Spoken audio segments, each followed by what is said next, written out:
हम सभी ने ट्रेन का सफर का मजा लिया होगा। खिड़की वाली सीट पर बैठने की जिद की होगी ताकि बाहर के नज़ारे का आनंद उठा सकें। मगर जब इस रेलवे पुल से ट्रेन गुजरती है तो लोग डर से कांप उठते हैं कि कोई अनहोनी न हो जाए। इसके लिए आंखें मूंद कर प्रार्थना करते हैं, क्योंकि यहाँ से दुर्घटना ही नहीं बल्कि भीषण दुर्घटना होने का अंदेशा बना रहता है।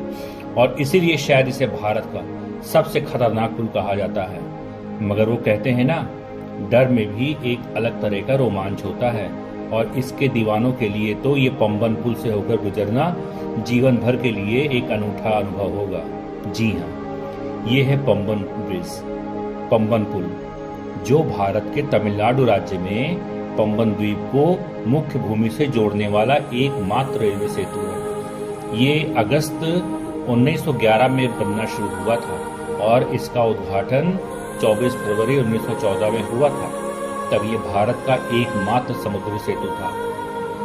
हालांकि ये सन 2010 में बांद्रा वर्ली समुद्र सेतु के खुलने तक भारत का सबसे लंबा समुद्री सेतु रहा है। जरा सोचिए कि आप समुद्र के बीच बने एक पुल पर सफर कर रहे हो। वो पुल जो किसी नाव के आने पर खुल जाता है और उसके जाने के बाद वापस पहले जैसा हो जाता है।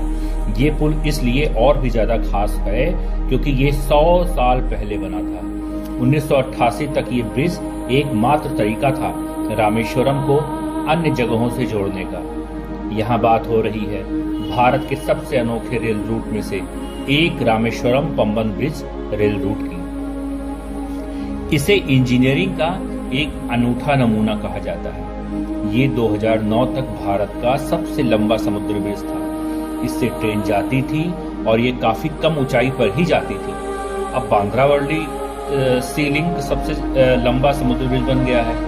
इस रेल रूट की खासियत ये है कि ये बहुत ही ज्यादा खूबसूरत है।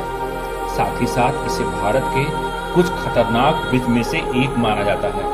अगर समुद्र अशांत हो तो समुद्र की लहरें ऊपर तक आ जाती हैं। आपकी आंखें जहां तक देख सकेंगी वहां तक आपको सिर्फ नीला पानी दिखेगा। ये ट्रेन सफर आपको हमेशा याद रखेगा अगर आपको करने का मौका मिला तो। ये ब्रिज लगभग 2.5 किलोमीटर लंबा है और 1 मीटर चौड़ा है। क्योंकि ये ब्रिज इतना सकरा है इसलिए आपको ऐसा लगेगा कि ट्रेन पानी में ही चल रही है। ये एक एडवेंचर भरी यात्रा हो सकती है। ये ब्रिज 143 खंभों की मदद से समुद्र पर टिका हुआ है। ये अपने आप में किसी ट्रेवल डेस्टिनेशन से कम नहीं है। आपको पता है इस रेल रूट के कुछ अनोखे फैक्ट्स भी हैं। इस ब्रिज को बनाने की शुरुआत सन 1911 में हुई थी। इस ब्रिज में से होकर गुजरने वाली पहली ट्रेन 24 फरवरी सन 1914 को गुजरी थी। सन 2007 में इस रूट को मीटर गेज से ब्रॉड गेज में चेंज कर दिया गया। इसे जर्मन इंजीनियर शेजॉर ने डिजाइन किया था। इस ब्रिज के नीचे से नावों के गुजरने को देखना एक बेहतरीन अनुभव हो सकता है। ये ब्रिज सन 1964 के चक्रवात को झेल गया था। ये वो समय था जब लोगों को लगा था कि ना तो ये अब ब्रिज बचेगा और ना ही अब यहां से होकर कोई ट्रेन गुजर पाएगी। इसके पास थोड़ी ही दूर बसे एक स्थान धनुषकोडी को इस चक्रवात ने पूरी तरह से तबाह कर दिया था।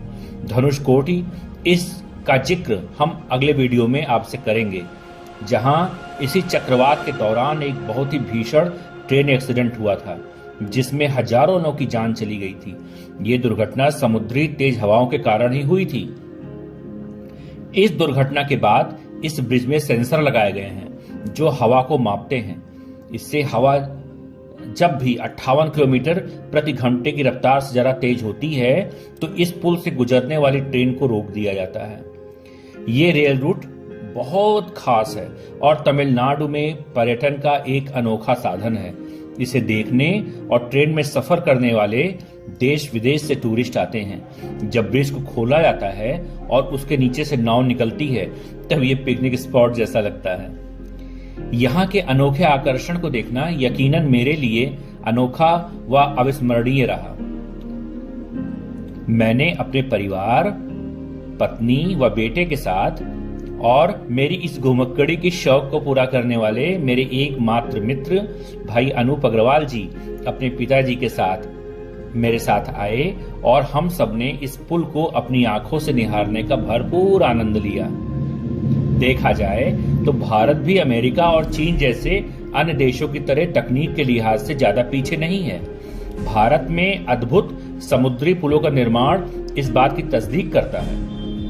मगर इन सब से विस्मयकारी है मानव की सोच, जिसने समुद्र को बांध दिया। आधुनिक युग से पहले रामायण काल में भगवान श्री राम द्वारा श्रीलंका पर चढ़ाई करने के जिक्र में समुद्र पर पुल बनाने का संदर्भ आता है, जिसे आज के मानव ने सही साबित कर दिखाया है। अगर कभी भी आप तमिलनाडु की ट्रिप प्लान करते हैं तो इस पंबन ब्रिज, जो रामेश्वरम जाते समय रास्ते में पड़ेगा, आपके लिए एक अलग अनुभव हो सकता है।